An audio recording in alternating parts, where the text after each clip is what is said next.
Assalamualaikum warahmatullahi wabarakatuh, sobat titik semua. Alhamdulillah kita bisa bertemu lagi. Pada kesempatan ini, Mang mungkin akan coba membahas sebuah earphone ya dari Ugreen. Biasanya Ugreen mengeluarkan kabel-kabel kayak konverter gitu ya, kabel HDMI dan lain-lainnya gitu ya. Nah ini dia mengeluarkan juga earphone ya. Nah ini Mang beli yang Ugreen tipenya yang ini ya, EP103 ya. Nah ini apa namanya, harganya ini di e-commerce 100 ribuan ya. Nah ini kalau yang tipe kayak gini tuh ada dua ya, yang apa namanya, jacknya itu ada yang 3,5 seperti ini ya, ada juga yang Type C. Kebetulan Mang belinya ya memang untuk kepentingan laptop dan komputer ya, ada jack 3,5-nya, jadi Mang beli yang jack 3,5 gitu ya.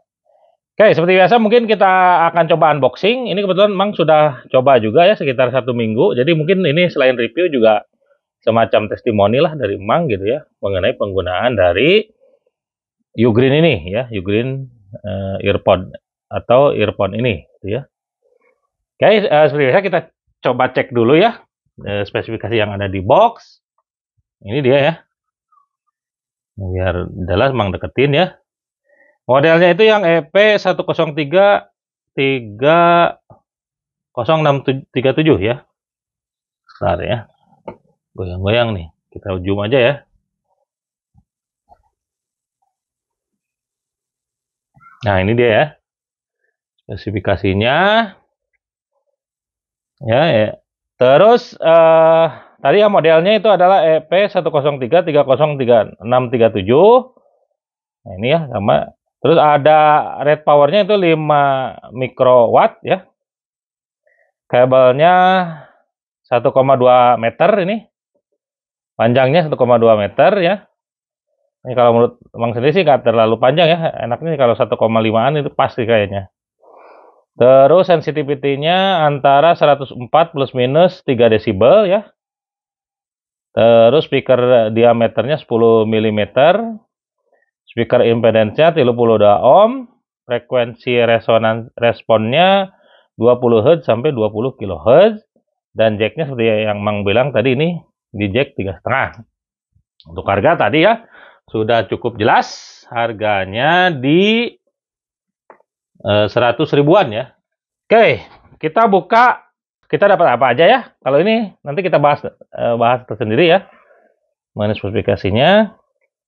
Ini ya barangnya memang sudah Mang buka dan sudah dicoba sekitar 1 minggu. Nah, selain itu kita dapat apa lagi nih, kita coba lihat ya.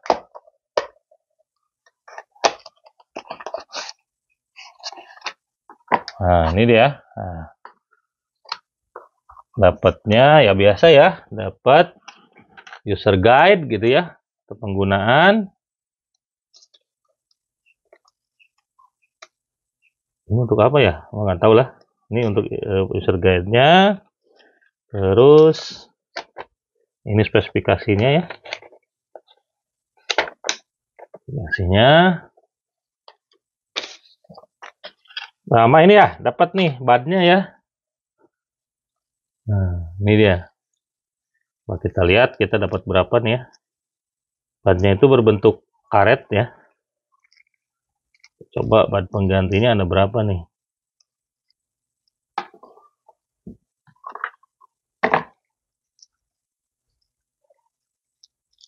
Nah ya. Susah nih satu.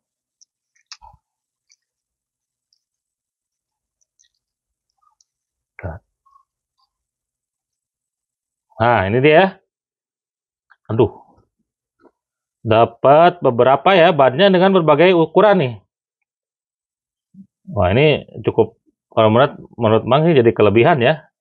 Ini ada yang gede gitu ya, ada yang kecil, ada yang sedang lah. Ini dapat 1, 2, 3 ya. 3 pasang ya. Plus ini 1. Jadi 4 pasang nih.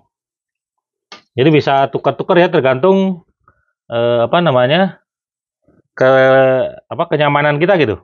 Nah, kalau Mang sendiri emang ini udah cukup gede ya, yang gede ini udah cukup lumayan nyaman. Kalau ada kurang bisa ada yang lebih kecil, ada yang sedang, ada yang ini gede banget nih. Tinggal ditukar-tukar ya. Oke, itu jadi kelebihan ya. Yang didapat, baru kita bahas spesifikasi dari ininya ya. Ini bahannya memang masih plastik. Ini udah bagus ya, kuningan ini. Metalnya, terus kabelnya nggak, kalau menurut Bang nggak terlalu premium ya, biasa aja. Cuman enak aja sih, pegangnya itu kayak empuk-empuk gitu ya. Mudah-mudahan ini kuat ya, awet ya. Awet. Terus yang ini untuk pemisahnya ya. Nah, ini untuk mengecilin dan membesarkan ini ya, si kabel ini nih. Nah, ini bisa diatur. Nah, gitu ya. Diatur panjang pendek apa? Gede besar kecilnya. Ini untuk power untuk volumenya. Ini ada bendul kecil gitu ya. Ini kayaknya untuk tanda aja biar kita tahu tengah-tengahnya yang mana. Ke bawah ini volumenya nurun ya, minus, yang ini plus. Ini mic-nya ya, kecil ya. Oke. Kita bahas ininya, speakernya. Ini yang kanan dan kiri beda ya. Nah, ini ada cirinya nih. Yang kanan merah, yang kiri putih. Tandanya. Kalau bagian belakangnya sama ya. Ini coba buka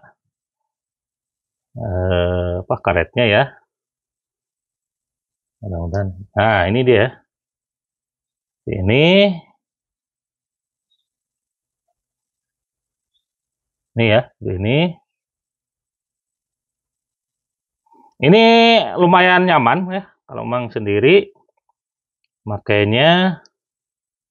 Ya, seminggu ini lumayan bagus lah gitu ya. Nah, ini ya. Ini ada ukurannya ya, ternyata seperti Mang tadi bilang, ada yang S, ada yang M ya, ada yang L gitu. Yang karet tadi ini ya. Nih, karet ini ada ukuran-ukurannya. Ini bisa disesuaikan. Nah, jadi kelebihannya itu ya. Nah, ini tinggal berarti bagaimana Mang suaranya. Nah, ini terus terang kalau untuk bassnya Mang suka banget ya. Bassnya itu kenceng terus bulat lah gitu ya suaranya. Cuman giliran snare-nya biasanya yang cerak kayak gitunya itu agak pecah ya kalau menurut Mang sendiri ya. Bedalah dengan headset yang biasa Mang pakai nih. Ini nih ya, walaupun udah tua, udah bulukan gitu ya. Tapi snare-nya ini bagus lah gitu, enak ya gitu ya. Nah, kalau ini agak pecah ya. Ya beda lah harganya juga, kalau ini 1 jutaan ya, kalau ini 100.000. Pasti nyamannya beda ya, suaranya beda gitu. Cuman kalau bass kayaknya nggak terlalu jauh ya. Ini bisa ngejar lah headset yang tadi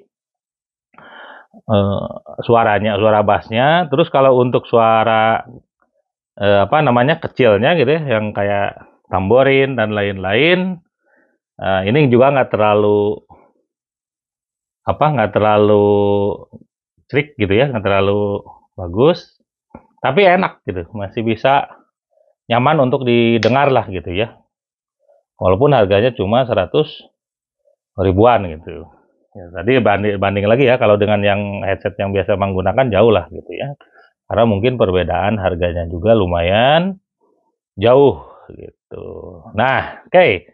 Jadi kesimpulannya bagaimana, Mang? Ya, dengan harga 100.000 gitu ya, kita udah dapat headset yang memang bassnya lumayan gitu ya, karetnya juga banyak pilihan gitu ya. Karetnya ini banyak pilihan. Terus juga bahannya nggak terlalu jelek gitu ya, lumayan lah, enak gitu ya. Terus desainnya juga menarik ini kalau menurut Mang. Bagus ya desain dari earpodnya itu. Earphone-nya itu menarik. Walaupun ya ini masih plastik ya, bukan metal gitu ya. Ujungnya itu kelebihannya. Kalau kekurangannya ya tadi suaranya untuk snare-nya dan suara kecilnya itu ya kayak tamborin dan lainnya itu nggak terlalu bagus juga. Ya masih enak sih, tapi nggak kecrik banget gitu ya, nggak maksudnya nggak spesial lah gitu ya. Tapi masih enak didengarkan gitu. Terus lebih kekurangan yang lainnya ya ini panjangnya ya. Panjangnya cuma 1,2 gitu ya. Kalau Mang sih prefer di 1,5 meter gitu ya. Jadi lebih leluasa lah gitu ya. Apalagi kita pakai laptop yang agak jauh, misalkan kita bisa agak sedikit ke belakang gitu ya, mundur dengan tidak terhalangi oleh panjang ini. Ya, jadi kesimpulannya dengan harga 100.000 udah dapat beberapa kelebihan. Ini cukup recommended ya untuk dibeli gitu ya. Dibanding earphone yang lain gitu ya, merek-merek lain yang kayak JBL gitu kadang banyak KW-nya ya, mending ngambil ini aja. Kalau menurut Mang ya. Daripada kita ketipu gitu JBL KW dan lain-lain, mending ini gitu. Itu aja mungkin untuk video kali ini ya. Seperti biasa jangan lupa like, share, dan subscribe. Assalamualaikum warahmatullahi wabarakatuh.